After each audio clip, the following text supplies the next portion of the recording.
All right, Shalom. I want to start off by giving all praise, honor, and glory to the Most High God, Yahweh, Bahashem, Yahushai, Bahashem, Rakakwadash. Double honors to the apostles, elders, and bishops of Great Millstone. I'm your brother, Rabbi Knapp, coming up with a lesson.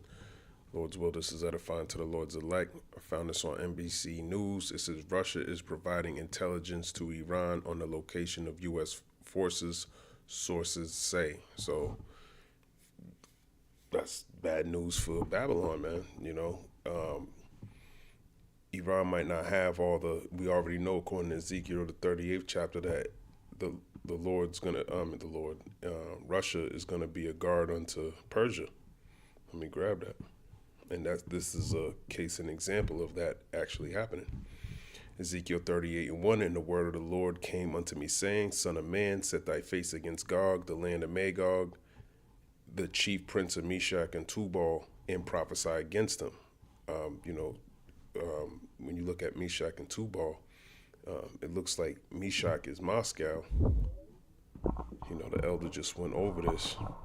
Now, I don't know if he said it as like it's like that's the doctrine, but when you look at, let's look at Moscow real quick.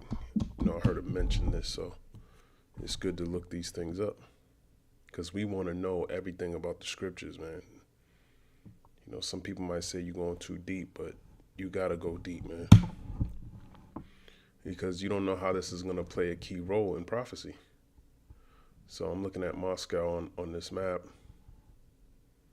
And we know Moscow's in Russia, but, just look how close it is to Belarus, Ukraine. It's right there, right? But then there's Tobolsk. I think that's what it's called. Tobolsk, Russia. And that's also located in, let's just back up a little bit. It's still loading. What the hell is going on? So it's more east, far east, as a matter of fact. Tobolsk is a town in Tyman Oblast, Russia, located at the confluence of the Tobol of Artaish rivers. Tobol, let's look that up. Tobol, where Tobol River, let me just see what that is. Let's look at maps. Tobol. So you can't make this shit up, man. You got a Tobol River. It's right next to Tobolsk, but I don't know what Tobolsk is now. Oh, and that's just all through the spirit. But when you look these things up, it's talking about Russia. We know Gog and Magog is talking about Russia, of Meshach and Tubal, and prophesy against them. And we know Gog is the prince of Rosh. Ezekiel 38:3, and say, Thus saith the Lord Yahweh, Behold, I am against thee, O Gog, the chief prince of Meshach and Tubal. So, even though it's not our ally, as we speak today, we see that he's being a guard unto Iran. That's what I'm trying to get into. And I will, Ezekiel 38:4, and I will turn thee back and put hooks into thy jaws, meaning he's going to turn him back into the USSR. Or get back into those battles. That's why he's taking over Ukraine.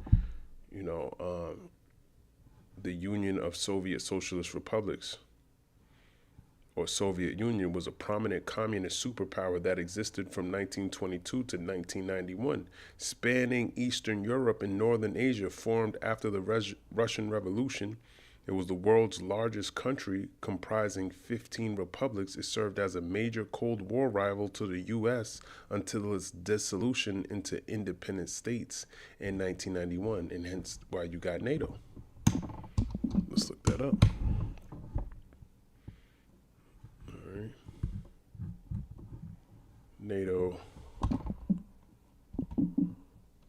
USSR. Let's see what pops up. In 1954, the USSR formally applied to join NATO as part of a strategic diplomatic move to divide the Western Alliance, prevent West German rearmament, and promote a pan-European security framework, but was rejected. The rejection solidified NATO's role as a Western collective defense bloc against Soviet expansionism. So, NATO was pretty much against Russia. Okay. What caused the 1991 dissolution?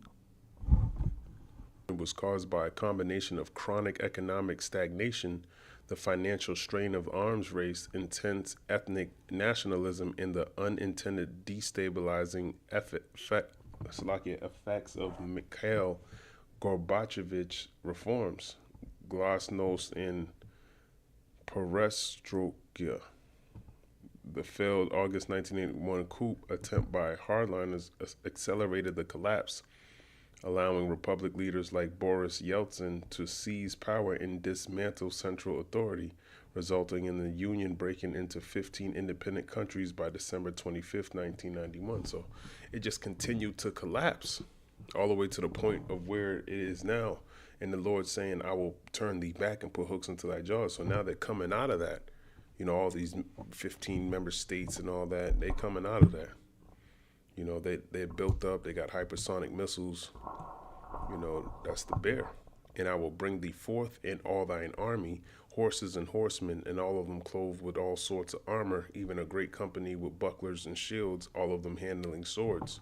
And that's symbolic of its military capability, as a whole, in a nutshell. And what do we see? His armor is going into his drones. A lot of the drones that Iran's using today are the same drones that the Ukrainians were fighting up against. Okay, so, and look at Ukraine. They're getting destroyed they're U.S. backed, and they're not being successful with, Russia's pretty much, they're gaining territory. I don't know who's losing more men, because they're saying that's like a meat grinder. But if Russia's gaining territory, that's a clear indication of who's actually winning. All right.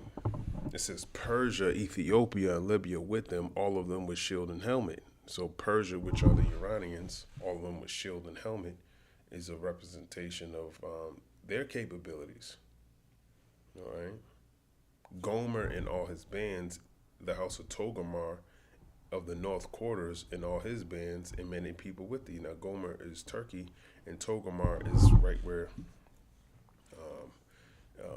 it's near what you call Azerbaijan or Georgia, which was one time Georgia, Russia. This used to be part of the USSR. So this is talking about Turkey and Gomer's Turkey, and Togomar would be Russia, or then Russia, all right, or different allies in that area, or the North Quarters and all his bands and many people with thee.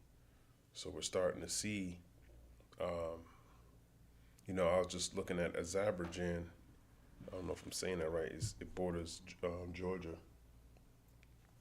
They supposedly got hit by a drone from Iran, so they're getting roused up too. But we don't know if that's true, because they're saying Iranian drones are hitting Turkey too. But according to prophecy, they be all working together. So it kind of don't make sense. That's why we don't know everything, but we prophesy in part. Let me grab that. We prophesy in part. Part KJV. Part. Like what the hell? 1 Corinthians 13:9. For we know in part and we prophesy in part. So pretty much what that means is, we know the prophecies, but every single detail of the scriptures we don't know. So that's playing out in real time, and that's what we're paying attention to. All right, first let's get that Corinth 13:9 in the NLT. It says, now our knowledge is partial, and incomplete, and even the gift of prophecy reveals only part of the whole picture.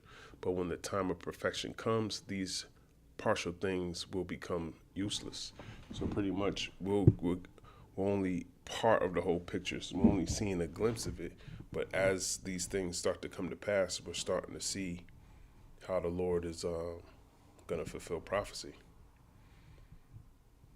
Ezekiel 38:7, be thou prepared and prepare for thyself, thou and all thy company that are assembled unto thee, and be thou a guard unto them. So this is the Lord showing you that how they're being a guard. They're giving Iran information, intelligence to Iran on the location of U.S. forces. So that's one way. Also, with tools, I'm sure they're supplying them with other things. That's going to be more revealed as we watch. China was giving them drones.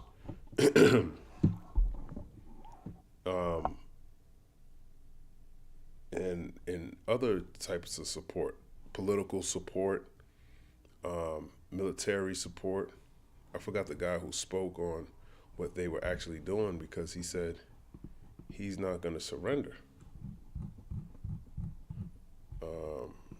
This guy here, it says Iran rejects ceasefire negotiations, says ready for U.S. ground invasion.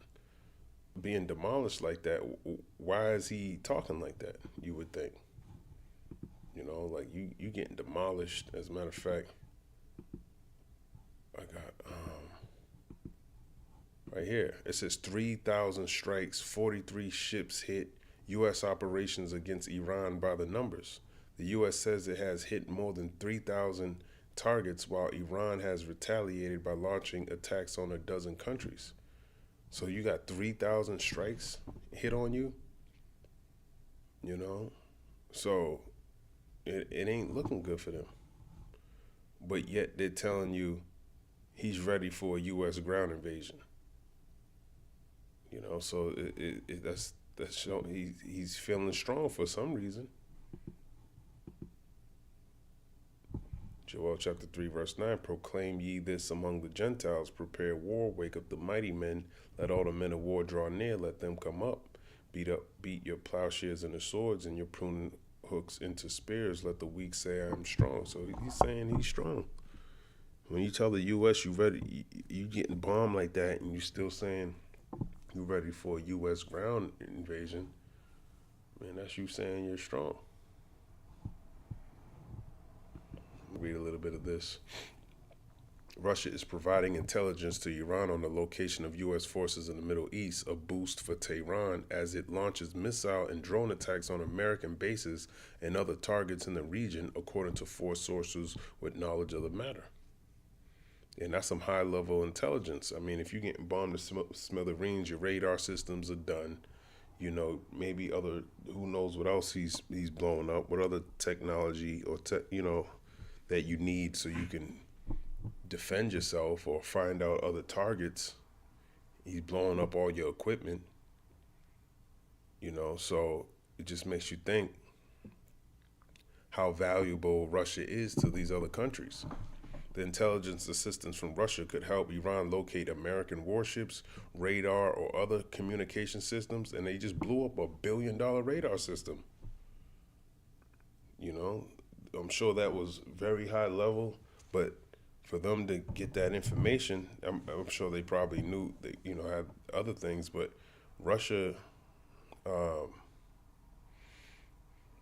is giving them, what probably was the best thing for them to hit. So they probably very reliant. If they didn't have Russia and China, they probably would have already came to the negotiation table and spoke with the duck and came with terms, and just like he does with everything else. Just like the rest of these countries, he's been doing this for years. But got him saying, nah, we ain't gonna do that. I'm gonna trust in my allies and what we got going on. Jeremiah 50, verse 23, how was the hammer of the whole earth cut asunder and broken? How has Babylon become a desolation among the nations? So the hammer is broken. It's not working like it used to. You just go bomb a place to smithereens, and they just, they comply. And the duck right now, he's asking for unconditional surrender. He calls it Miga, make Iran great again. Miga says duck, as he presents, only acceptable way for Iran is surrender unconditionally. So just give up all your guns, every military, and let's go in there and do whatever the hell we want, and just be defenseless. That's what he's telling them to do.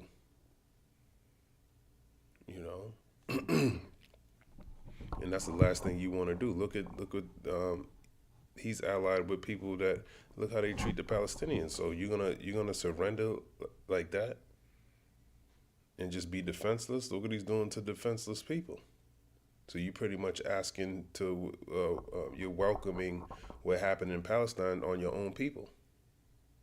So that's just political suicide, number one. He's telling you to kill yourself. All right. So, for them, they're kind of stuck in a hard street. You got Pete Hegseth blowing up shit that don't even really matter, and on the other side of that, if you surrender, you don't expect any mercy from him, because he don't show any mercy. U.S. President Donald Duck on Friday asked Iran to surrender unconditionally, adding that it is the only acceptable condition to stop the war that entered its 7th day on Friday. Yeah, it's the only condition. Come on, man. But people are saying online, well, he probably wished that he surrendered now, because now his country's getting bombed to smithereens. But then you're hearing other reports saying that the Duck's running out of munitions and this is going to be a costly war. So all they need to do is hang in tight and let this nigga's council just destroy himself. That's how bad it is, that all Iran needs to do is just, they can just sit back. And that's they waiting for the ground invasion. He said he was going to send the Kurds over there. The Kurds disagree with him. Nobody wants to work with him. And he lied and said that they agreed and put a bunch of propaganda out. Well, what's that mean next? If no one is going in there, then he gonna start sending y'all in there. Ain't no other choice unless he got a whole thing of robots. But who knows what these other nations got too? China's been working on a shit ton of robots too, and they're allied with Iran. And their robots are doing all types of backflips and kicks and swinging swords, and can they match up with that? They probably got it for a cheaper price too. So the price of one of his robots compared to one of their robots is cheaper. So they probably got a lot more for the low. So surrendering doesn't look like that's going to be on the table, is what I'm trying to say here. Iran began firing missiles and drones at U.S. bases and other American targets after U.S. and Israel launched an air war against the regime last Saturday, and they hate Israel. And they were once cool with Israel, but now they realize you can't trust them. Russia's decision to provide Iran with data from its satellites and other intelligence underscores the widening geopolitical fallout from the war and could carry potential risks for American ships, aircraft, and bases in the region. And now Pete Hegseth was just on the 60 Minutes, and he was saying he ain't worried about that. Oh, no, I ain't worried about if they giving them intelligence because, he said something about them living or something. I forgot what he said, but proud. That's that pride. Let me see if I can find it. P. Hegseth News. Hegseth on reports Russia aided Iran. Anything that shouldn't be happening will be confronted strongly.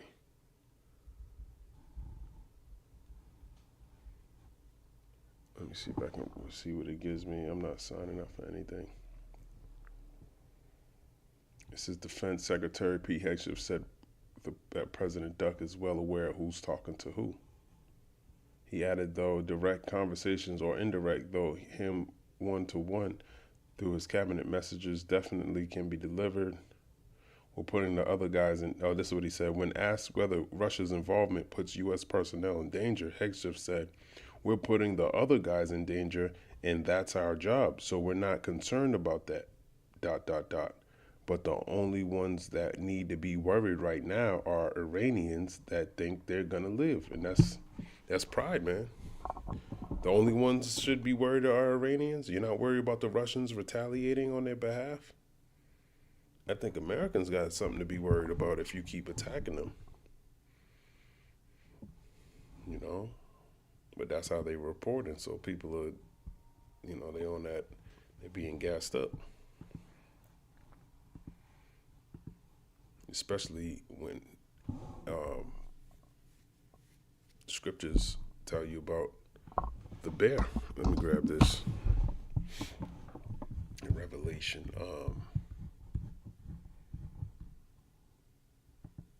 Is it 13?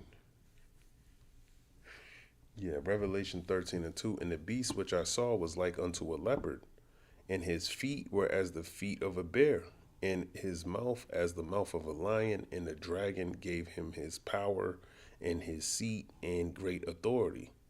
So this beast that was like a leopard is talking about, the leopard represents the Greeks, all right? And his feet were as the feet of a bear, the end of a thing. The feet are the end of something. So the bear represents the Medes, okay, or the Russians, okay. As a matter of fact, let me grab this. Are the Russians associated with a bear? See, pops up. Yes, Russia is strongly associated with the bear, which serves as a traditional and often political symbol for the country. Originating from the 16th century Western European perceptions, the Russian bear came to represent the country's and later the USSR's strength, power, and in Western depictions, a sometimes aggressive nature. So there you go. So it's symbolic of the beast. Okay. It was like unto a leopard, and his feet were as the feet of a bear, and his mouth as the mouth of a lion. Now the lion represents Britain. Let me find something. Is Britain associated with a lion? Yes, Britain, specifically England, is strongly associated with the lion as a national symbol representing courage, strength, and royalty. It has been used in English heraldry since the 12th century, notably by Richard the Lionheart, and features prominently in the royal coat of arms and on national sports team emblems. Yeah, the royal coat of arms. Let's look that up. And you see this shit all the time. He stole it from Jake, but this is the coat of arms. All of it, because we used to run Europe, but he stole all of our stuff. Highly inspired by us. That's how you know this is Judah. You know, our Lord sprang out of Judah. Let me grab that.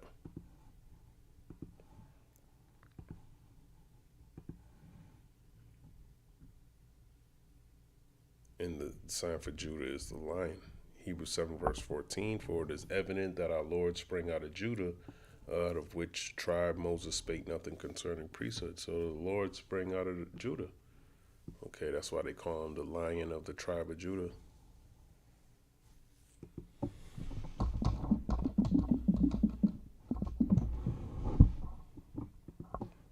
Let me see if I can grab that Lion of Judah. Hosea 5 verse 14. It says, for I will be unto Ephraim as a lion, and as a young lion to the house of Judah. Even I, will tear and go away. I will take away, and none shall rescue him. I don't think that's what I'm looking for, but, you know that the lion of the tribe of Judah is talking about Yahweh Shai, our Lord. All right, what's this? Am I done with this? Let me read a little bit more. It says the Washington Post first reported on Russia's assistance. Duck, when asked by a reporter about Russian intelligence assistance to Iran, said the question was stupid. The question was stupid. Duck, when asked by a reporter about Russian intelligence assistance to Iran, said the question was stupid. You can't make this shit up. That's just childish as hell. That's an easy problem compared to what we're doing here, the president said during an East Room roundtable on college sports. What a stupid question that is to be asking at this time. No, that's not stupid at all. How relevant is that intelligence that he's giving them? Oh, what a stupid question. Ecclesiasticus chapter 10, verse 16. Woe to thee, O land, when thy king is a child, and thy princes eat in the morning. So woe means death and destruction, O land. It's talking about Babylon, when thy king is a child. That's Esau. All right, he's a child.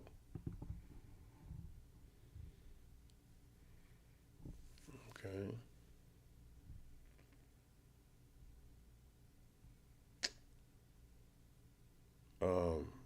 What's that precept where it says woman rule over them? Let me grab that. I forgot where that's at. Children are their oppressors and women rule over them, KJV. I thought it was Jeremiah 3. It's Isaiah 3.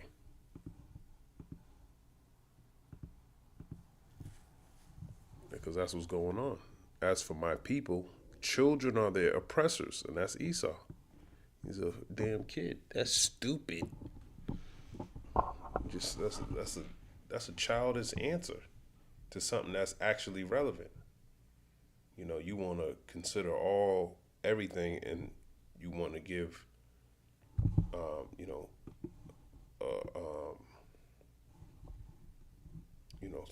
some good advice. You know, people don't know how to react when you got stupidity as answers. Ecclesiasticus chapter 10, verse 1. A wise judge will instruct his people. See, that's not wisdom. Oh, that's stupid. When the second strongest nation is giving intelligence to a nation that you're fighting up against. Oh, that's stupid. And the government of a prudent man is well ordered. So a well ordered government will explain, you know what? Yeah, we've looked into that, and we're considering this. You know, any answer could have been better than stupid. That's all I'm trying to say. You could have said anything, even if it was a threat. You know, you could have said, you know, at this time, you know, we also have intelligence on them. But the Lord is exposing his ass that he really ain't got no answers. He's just a fool. Esau as a whole, the Lord's putting like a real reprobate spirit on Esau. To say something like that, you know, through the spirit, the Lord made him say that. Okay, because it shows you that he pretty much ain't operating off his own mindset. He's being told what to do. All right, but for whatever programming that the Lord got on him, he don't even know that he's, you know, that prophecy's being fulfilled. You got that reprobate spirit on him. As a judge of the people is himself, so are his officers. And what manner of man the ruler of the city is, such are all they that dwell therein. So we're starting to see that his officers are just like him. Because, you know, you got your Pam Bondis, your Cash Patel. They're just lying. You know, Pete Hegseth is like, you know, they all on the same vibration. Mark Rubio, just all on the same shit, man. You're not gonna get a legitimate answer. I mean, Marco is he speaks a lot better. You know, when you listen to Marco, he knows how to talk. You know, he'll navigate the questions. But at the same time, he's sitting next to the duck who's not speaking logically. So they're trying to interpret. I saw this congressional hearing. I forgot who they were grilling, but he was basically saying They were asking him, what did the duck say? And it was like he kept referring to him as his administration. He's like, no, we don't care about his administration. We want to know what he told you directly. And they just pretty much, he's saying certain things, and he said that they were divining what he was saying. Okay, he might have said, leave me alone, shut up. And they're like, okay, I can't go tell the American people he's saying shut up and that's stupid. So in order to you're trying to divine what he actually means by this, but you're not getting any real counsel, and that's not good leadership. It's not well ordered. All right, they're being accused of shooting schools and things like that. This is all from the top down.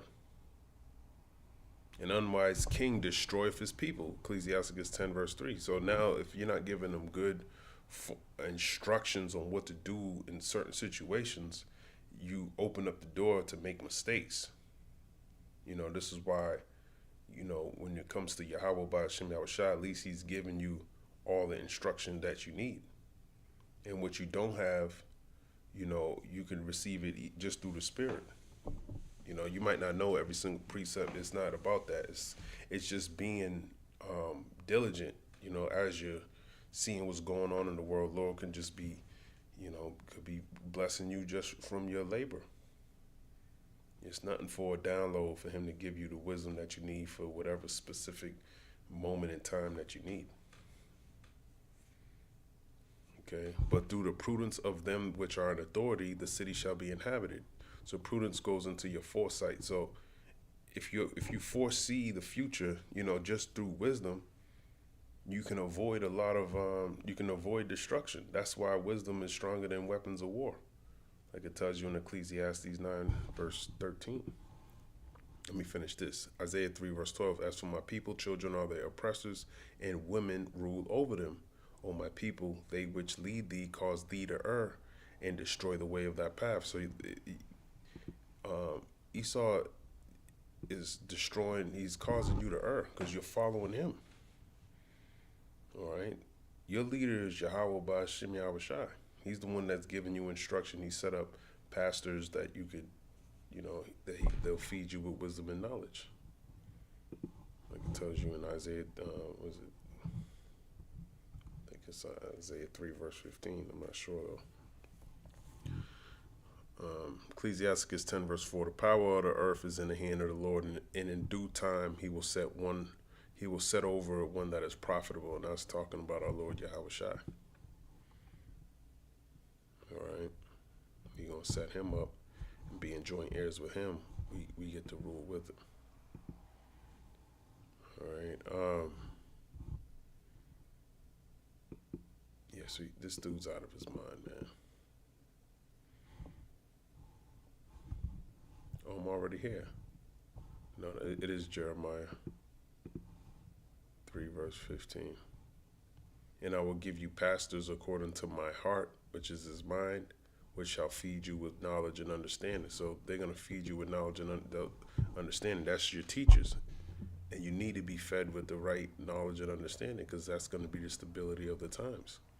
Isaiah 33 verse 6, and wisdom and knowledge shall be the stability of thy times, and strength of salvation. The fear of the Lord is his treasure. So if wisdom and knowledge shall be the stability of the times, that's what you want to be fed with. Okay, the wisdom and knowledge of the Lord. Having that understanding of his prophecies, because that's all that really matters in this time. Because it's so straightforward. Once you learn the prophecies, you just see it. Like, this is really what's going on. Like, to a T. And if you watch the news, you would see it. Like, every single day, the Lord's just constantly, something's going on that's related to Scripture. So, once you understand that, you'll understand you're living in biblical times. Even though you might think you're far ahead in the future, but we know one day with the Lord is like 1,000 years down here on earth. So we're still in biblical prophecy. And the Lord is giving these precepts out to show you the way he thinks is not like how we think. You know, all this stuff is fresh in his head. We talking Jeremiah. You think that's a long time ago, like not to the Lord? That was like a second ago. This is all current events. You know. 2nd Edges 15:1. Behold, speak thou in the ears of my people the words of prophecy, which I will put in thy mouth, saith the Lord, and cause them to be written in paper, for they are faithful and true. Fear not the imaginations against thee, let not the incredulity of them trouble thee that speak against thee. For all the unfaithful shall die in their unfaithfulness. So you don't want to believe the report, you're going to die in your unfaithfulness. All right, let me see. Let me read a little bit more. It says, Duck said the U.S. was doing very well in its strikes on Iran. Somebody said, how would you score it from 0 to 10? Like a little kid. I said I'd give it a 12 to a 15. Like, how many times did you hear that as a kid?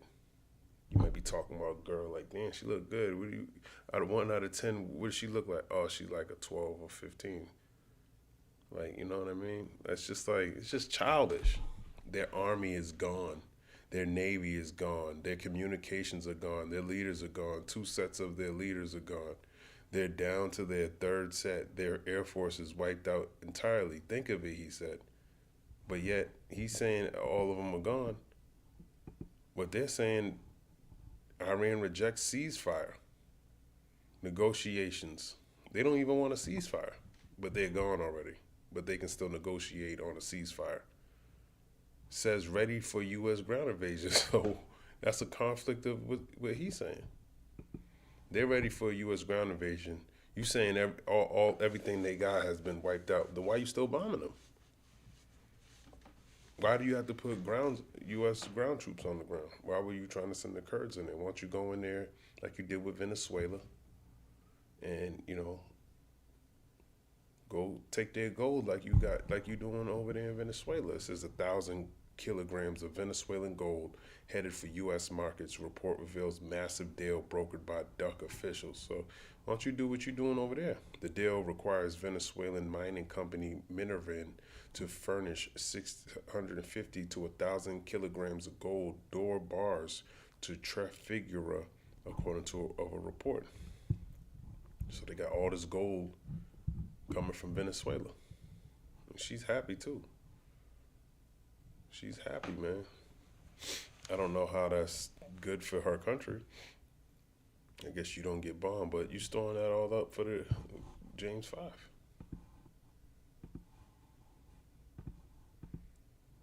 James 5:1. Go to now, ye rich men, weep and howl for your miseries that shall come upon you. Your riches are corrupted, and your garments are moth-eaten. Your gold and silver is cankered, and the rust of them shall be a witness against you, and shall eat your flesh as it were fire. Ye have heaped treasure together for the last days. That's all he's doing. You heaping up treasure. Damn, I just took it out. Together for the last days. Russia gives Iran intelligence. Where's that? Did I just locked it? Let me see if there's anything else in here. Publicly available images of Iranian strikes in recent days have shown U.S. military radar, satellite dishes, and communication infrastructure coming under attack at American bases in the Persian Gulf. Iran has a small number of military satellites, but Russia can draw on a large network of satellites and other data to provide the Tehran regime with information about U.S. forces faster and with more precision, as well as more accurate battle damage assessments from Iranian aerial strikes, according to Nicole, an expert on Russia and Iran cooperation and an assistant professor at the Center for International Studies at Sciences Po in Paris. So this is a good, with those credentials, and the scriptures talk about that in Ecclesiasticus 38. There's certain positions, as a matter of fact, is this what I'm looking for? Um,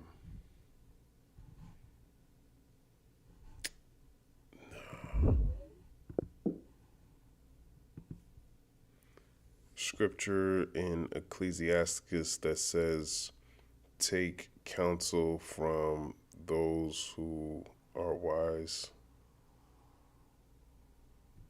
Is it Ecclesiastes? No, it's Ecclesiasticus.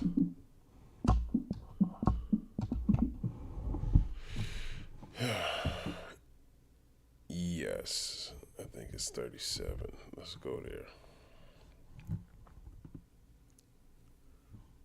It says, beware of a counselor, and know before what need he have, for he will counsel for himself, lest he cast the lot upon thee. Let's look this up.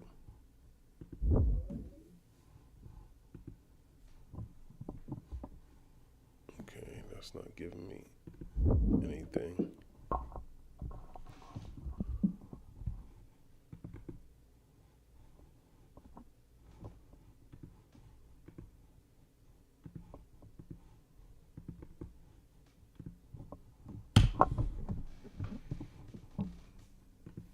Matter of fact, let me look into this.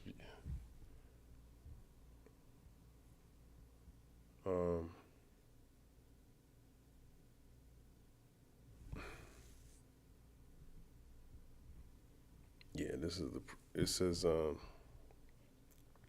Ecclesiasticus 37:9, say unto thee, thy way is good, and afterward he stand on the other side to see what shall befall thee. So you got to watch who you're listening to. You know, the duck ain't really, oh, this is stupid, that's dumb, don't worry about it. You know, we have more important things, blah, blah, blah. But then you got an expert saying, hold on, they got a much vaster network. You know, that's definitely a threat to the U.S., 100%. I mean, you don't have to be a fool. You got to be a fool not to see that. Ecclesiasticus 37:10, consult not with the one that suspecteth thee, and hide thy counsel from such as envy thee. Neither consult with a woman touching her of whom she is jealous, neither with a coward in matters of war. So you don't want to consult with a coward with matters of war. You know, he's not somebody that's, you know, he's more business. You know, if you want to talk business with him, how to bankrupt a company, that's what you can talk to him about. Nor with a buyer of selling, nor with an envious man of thankfulness, nor with an unmerciful man touching kindness, nor with a slothful for any work. Yeah, you do talk to some lazy motherfucker that ain't. You don't talk to him about work, man. He's slothful. You know, you don't talk to slothful people about any work, nor with a hireling for a year of finishing work, nor with an idle servant of much business. So if someone that's an idle servant, he don't really work that hard. He want to understand much business. You know, someone that works. You know, some people they don't understand that. It don't make any sense to them. You know, they rather look at you and with disdain. So that's not somebody you talk to about. You talk to somebody that works more than you. You know, hearken not unto these in any matter of counsel. So the Lord already told you. That's what I was looking for. I don't really need this, but what pops up? Ecclesiastes 37:8, beware of a counselor and know before what need he have, for he will counsel for himself, lest he cast a lot upon thee. The verse is warning about taking advice from people whose intentions you haven't examined. No, that's not what I'm really thinking about. It was Ecclesiasticus 37:11. As a matter of fact, let me let that break it down.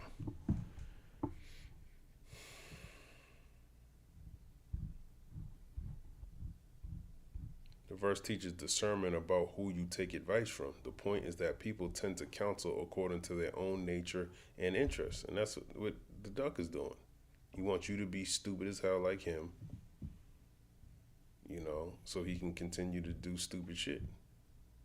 And you can't hold him accountable. That's why his base is literally base people. They're not smart. The whole nation of Edom is the dumbest nation that. This is what the Lord's showing you. They're a nation of fools, a nation of base men. I think Job called them. Let me grab this in Daniel 4, verse 17. This matter is by the decree of the watchers, which are angels, and the demand by the word of the holy ones, which are also angels, to the intent that the living may know that the Most High ruleth in the kingdom of men, and giveth it to whomsoever he will, and setteth up over it the basis of men. So that's Esau. He set it up over this kingdom. He's a base man.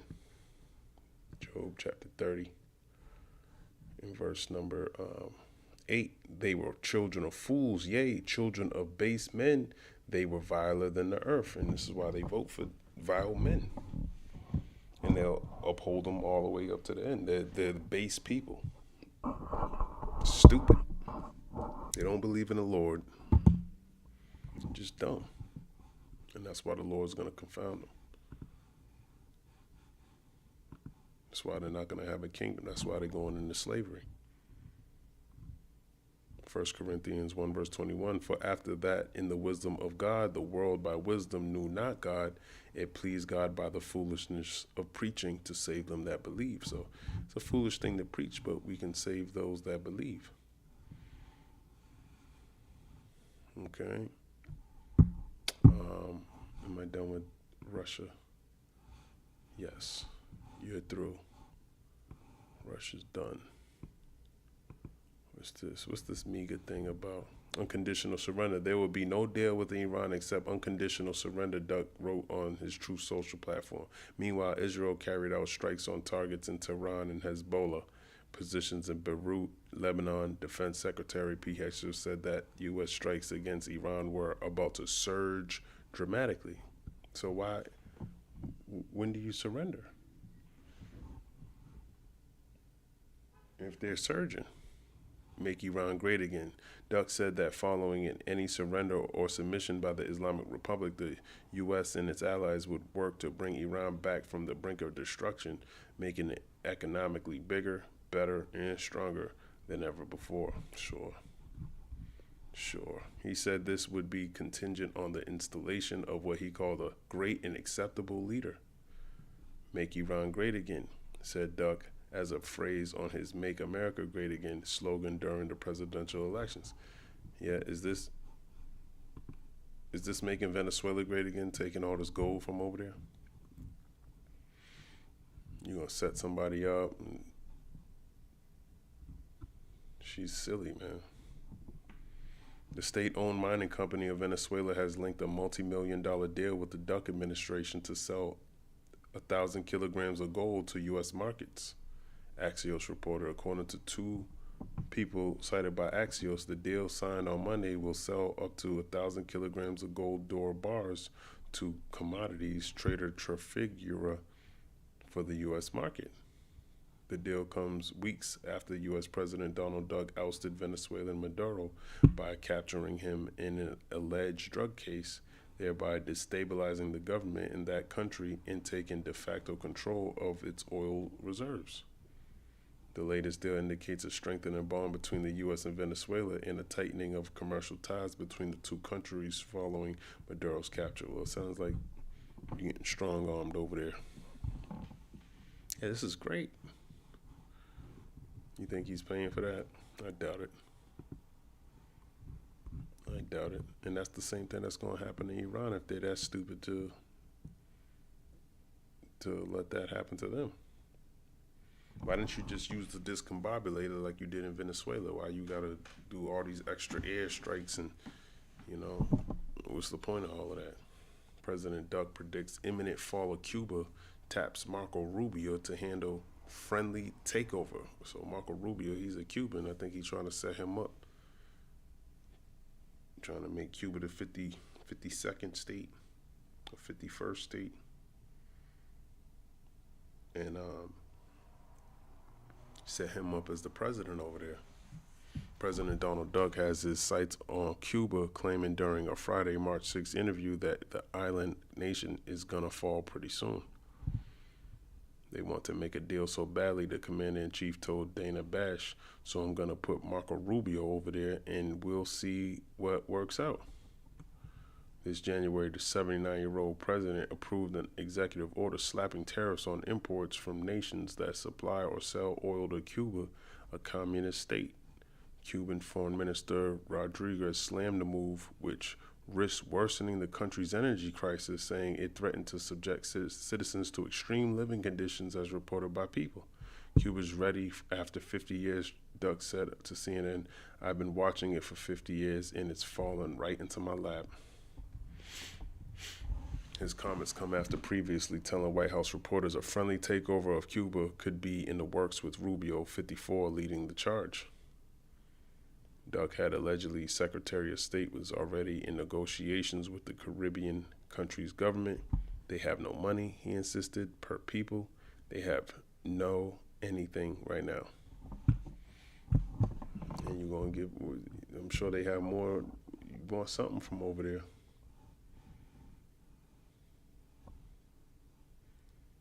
What's that? That's Esau, man. First Maccabees chapter 1.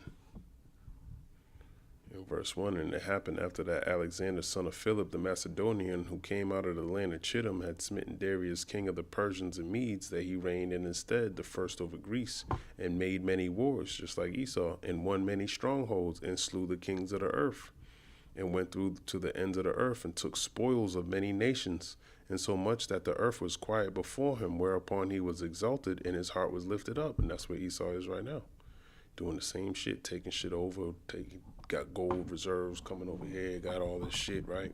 And he gathered a mighty strong host and ruled over countries and nations and kings who became tributaries unto him. So they're going to be the tributaries unto him.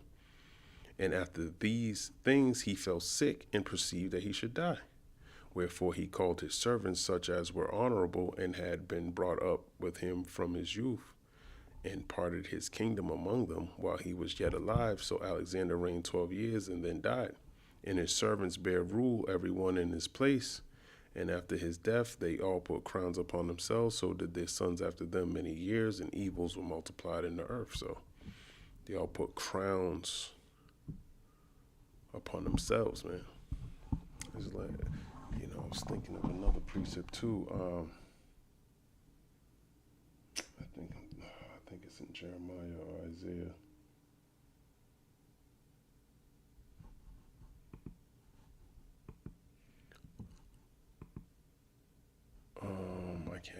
I can barely think of the precept. Princes. Let's see what pops up. I think it's in. Let's look in Isaiah, Jeremiah, one of the two. And it goes into, I think I'm thinking about Isaiah probably 36 or something.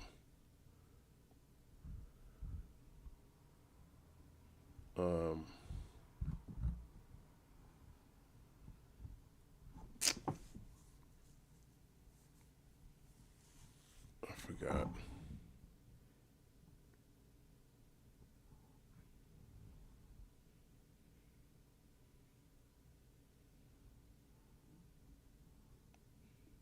There was a precept where it was talking about the different kings. I believe it's, let me see, Jeremiah.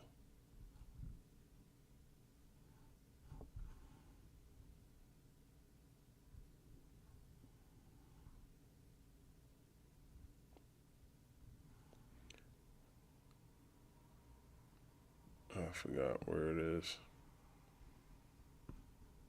But it was basically saying these different kings and princes that you set up, you thought that, I can't even think of it, but it don't really matter, because the point of the matter is, even though you setting up all these kings, just like after Alexander the Greek, we can use that for an example, man. Nothing but, he had that short time, that 12 years, and then it was downhill from there. Greece ended up falling, being transitioned into the Roman Empire. All right, that's pretty much it for that. I didn't really read this. Iran rejects ceasefire negotiations, ready for U.S. ground invasion. That's good enough.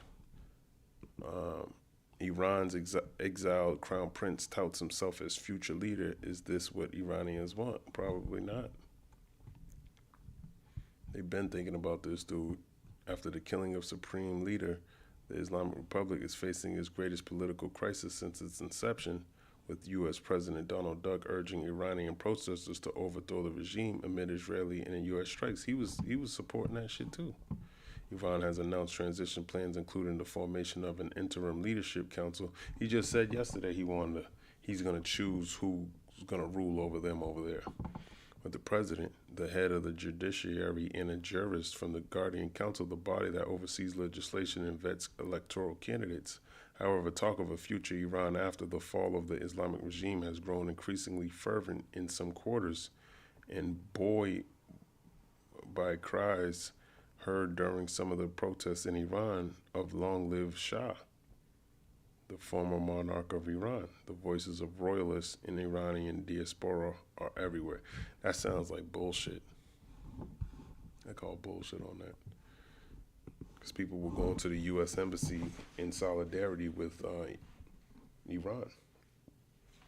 So some of this shit could be propaganda. Who knows? Yeah, we want a westernized leader. Why do the people want a westernized leader so damn badly? Why would they have 1 million people volunteering to join the military if they agreed with you?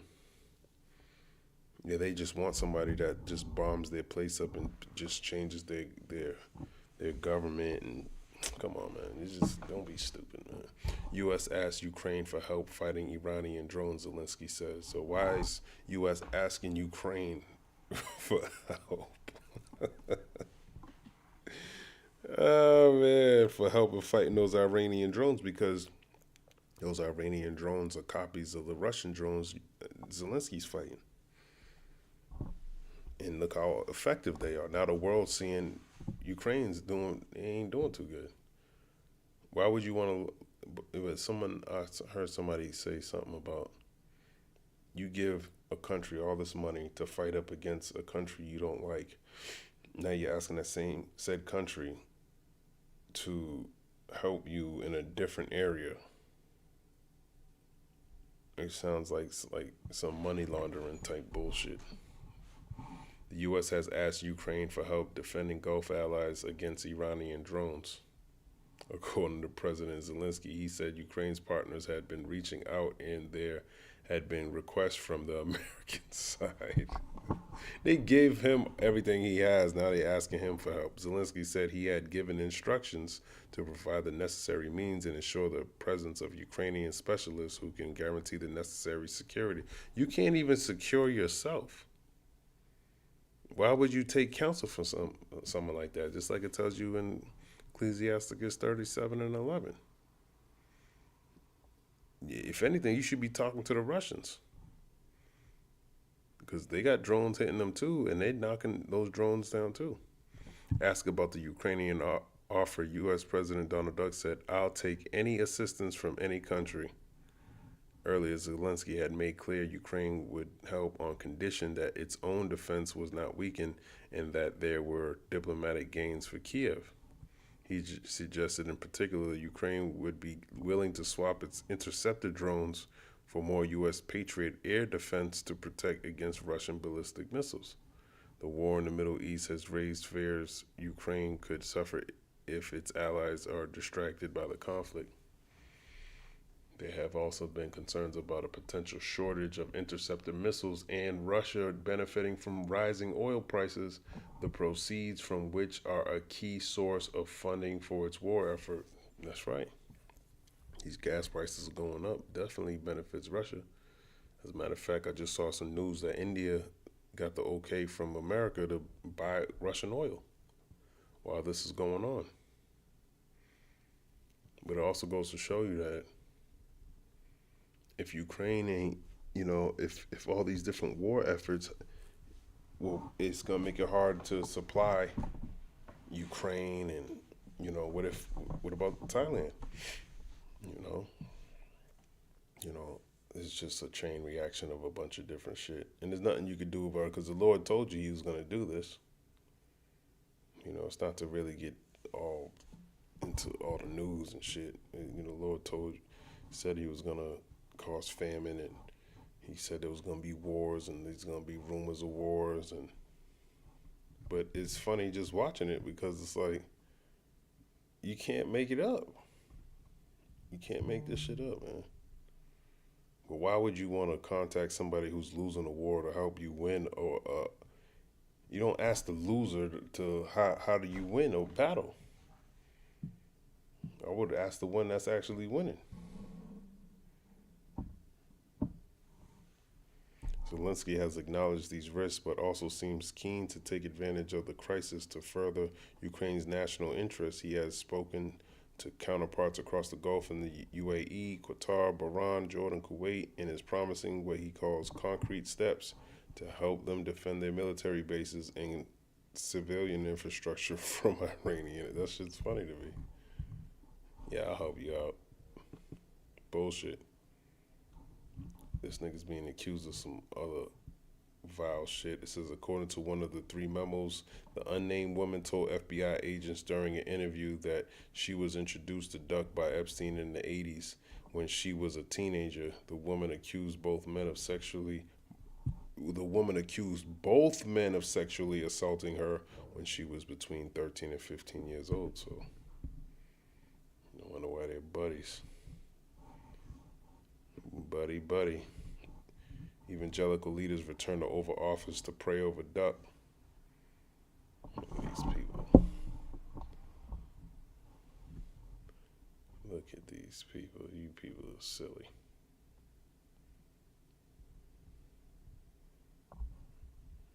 Yeah, the Duck cracks me up, man. He likes all that shit. Yeah, touch me. I forgot this lady's name. I was looking her up. Female pastor right here in all red. She shouldn't even be teaching. Should be get your ass somewhere else. Second Timothy, what's that, 2? The unashamed workman. No. That's not what I'm looking for. Second Timothy. What am I looking for? Maybe First Timothy 2? Yet women instructed, and like men are also, the women adorn themselves in modest apparel with shamefacedness and sobriety, not with broidered hair or gold or pearls or costly array, but which becometh woman professing godliness with good works. Let the woman learn in silence with all subjection. She got a whole ministry. But I suffer not a woman to teach, nor to usurp authority over the man, but to be in silence, and she's not that. So she don't follow the scriptures. She's gonna be teaching. You don't have the power to anoint anybody. Paula White Cain. That spirit. He got Dan Cain is his military leader. Then he got this woman here, Paula White Cain. That Cain family, man, showing you that's Cain, man. In what has become an annual ritual, evangelical leaders gathered around President Duck in the Oval Office March 5th and prayed over him and for U.S. success in the war against Iran. So they don't know nothing about prophecy. Okay, they want to fix Babylon. The photo op prayer time was organized by Paula White Cain, head of the White House Office on Faith and a Health and Wealth televangelist, she's a witch, known for her controversial fundraising approaches. A video released by White House and shared by others across social media Thursday shows 20 people gathered around Duck, who is seated behind the resolute desk. Not all those in the prayer circle can be identified, but the group includes Cain, Robert Jeffries, the First Baptist Church of Dallas, Ralph Reed of Faith and Freedom Coalition, and Gary Bauer of Family Research Council. Well, if you ain't an Israelite, you going into slavery, so no matter what prayers, the Lord's not hearing the prayers of the wicked. So that no matter what you do, he not going to save Babylon. Jeremiah 50. Where is it? 51. And 9, we would have healed Babylon, but she is not healed. Forsake her, and let us go every one into his own country. For her judgment reacheth unto heaven, and is lifted up even to the sky. So judgment's coming to Babylon. You would have healed it, but it's not. It's not healed. It's not going to be healed. It's going to be destroyed. So you can kumbaya if you want. Proverbs 11 and 21. For you kumbayayers. Proverbs 11 verse 21. Though hand join in hand, the wicked shall not be unpunished, but the seed of the righteous shall be delivered. The seed of the righteous are the Israelites.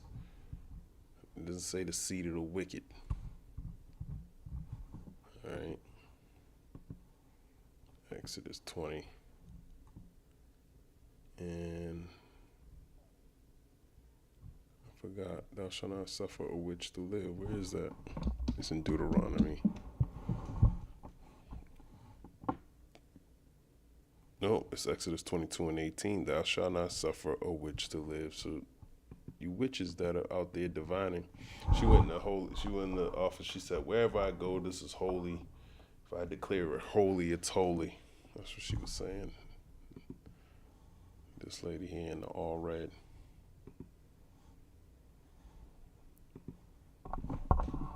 But that's not the case. What's this? Deuteronomy 18 and 10. There shall not be found among you anyone that maketh his son or his daughter to pass through the fire, or that useth divination, or an observer of times, or an enchanter, or a witch. So you don't want to have them around you. Maga means witchcraft, and you over there blessing wickedness. And you ain't supposed to be teaching. So you transgressing these laws. All right. So you got to watch out for these witches, these warlocks. Duck's approval rating changes direction. President Donald Duck's approval rating has edged higher in recent weeks. When is this? It's today. Reversing a downward trend even as he remains underwater with voters, according to an aggregated of national polling data. So this is showing you this place is wicked, man. It's good that you support your president, though. I think that's actually what Americans should be doing, especially if you're an Edomite. That's exactly who they're doing. I'm bringing out scriptures, but they're doing what they're supposed to be doing. They should be anointing him, and they should be doing all these things. Lamentations 4 verse 21. Rejoice and be glad, O daughter of Edom, that dwellest in the land of Uz. The cup also shall pass through unto thee. Thou shalt be drunken and shalt make thyself naked. And so you should be rejoicing, being glad, doing what you do. White House spokesman Davis Engel told Newsweek in an emailed statement, the ultimate poll was November 5th, 2024, when nearly 80 million Americans overwhelmingly elected Duck to deliver on his popular and common sense agenda. Okay, but what to know? I don't care about any of that. VoteHub launches revamped polling averages page on January 17, 2026, expanding its focus beyond presidential approval to include favorability ratings, the generic congressional ballot for 2026 midterms, and early tracking of 2028 Democratic presidential primary. So basically, I was trying to find out what it was talking about, but they're saying he's been, ever since he started this war, that it went from like 18.5, I forgot where it said that. Oh, right here. The site's polling average shows Duck's net approval moving from 15.3 to 11.8 percentage points, marking a modest but notable change in direction. So they're happy with the fighting of Iran and his talking points, but they don't understand this is all prophecy being fulfilled. So you're happy, you want to make this place great again, then you don't want prophecy to be fulfilled. This is how we know you don't understand what's going on. It'd be in your best interest not to fulfill prophecy if you want to rejoice and be glad, because Esau is the end of the world and Jacob is the beginning of it that followeth. So we understand that all these things need to come to pass in order for your kingdom to be finished. and then Jacob is the beginning of it that followeth. So you rooting on him going into prophetic wars, that's because you don't know that you're the wicked. Hence why you're foolish. A lone battle. Why is Pedro Sanchez the only European leader to take on Duck? And this is Spain. Spain's not fucking. He don't want to be in EU. He don't want to fuck with this dude at all. Okay, and when you read Ezekiel the 38th chapter, it talks about Tarshish. You know, when you read down some more, and I've been thinking about Tarshish a lot. I want to see what's that, Ezekiel 38, like 14 or something like that. 11, maybe. No, where is it? Where's Tarshish? Right here. Ezekiel 38 and 13. Sheba and Dedan and the merchants of Tarshish with all the young lions thereof shall say unto thee, art thou come to take a spoil? Talking to Gog. Hast thou gathered thy company to take a prey? To carry away silver and gold? To take away cattle and goods? To take a great spoil? Let me look this up. As a matter of fact, I'm going to end it on this.